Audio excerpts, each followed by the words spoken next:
అందరికీ నమస్కారం. నా పేరు ఎస్ గౌతమ్ కుమార్. నాది ఏలూరు జిల్లా మండవల్లి మండలం అలీనగర్ గ్రామం అండి. నేను మదినేపల్లి మండలానికి ప్రకృతి వ్యవసాయ విభాగం ఫార్మర్ మాస్టర్ ట్రైనర్గా పనిచేస్తున్నాను. ఈరోజు మన యొక్క ప్రకృతి వ్యవసాయ ఏ గ్రేడ్ మోడల్ అండి ఇది. దీనిలో ప్రధాన పంట మెనువుగా తీసుకున్నామండి. దీంతో పాటుగా అంతర పంటలు తోటకూర, గోంగూర, అలాగే ముల్లంగి, సన్ఫ్లవరు, ఆవాలు, నువ్వులు, దాంతోపాటుగా బొబ్బర్లు, వంగ, బెండ, మిర్చి, టమాటో, బంతి అనే రకాలు మొత్తం దగ్గరలో మినుము పంటతో పాటుగా మనం 12 రకాల అంతర పంటలు ఏదైతే ఉన్నాయో తీసుకోవడం జరిగింది. ఈ పంటల వైవిధ్యం ద్వారా జీవ వైవిధ్యం అనేది డెవలప్ అవుతుంది. దాని ద్వారా మనకి పెస్ట్ అండ్ డిసీజులు అంటే పురుగుల యొక్క తెగుళ్ళ యొక్క ఉధృతి అనేది చాలా తక్కువగా ఉంటుంది. ఈ మనం ప్రకృతి వ్యవసాయంలో 7 సంవత్సరాల నుంచి కూడా ఈ పొలంలో మనం ప్రకృతి వ్యవసాయం అనేది చేస్తున్నాం అనమాట.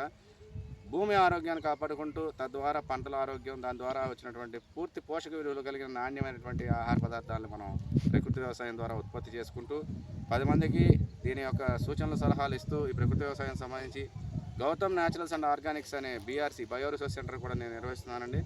కషాయాలు, ద్రావణాలు, గ్రోత్ ప్రమోటర్స్ అనేవి ఏదైనా సరే మన పంటలకు అన్ని రకాల పంటలకు ఉపయోగించేటువంటి ట్రాప్స్ అవన్నీ కూడా మన దగ్గర అందుబాటులో ఉన్నాయి. కావాల్సిన రైతాంగం ఈ యొక్క మంచి అవకాశాన్ని సద్వినియోగం చేసుకుంటారని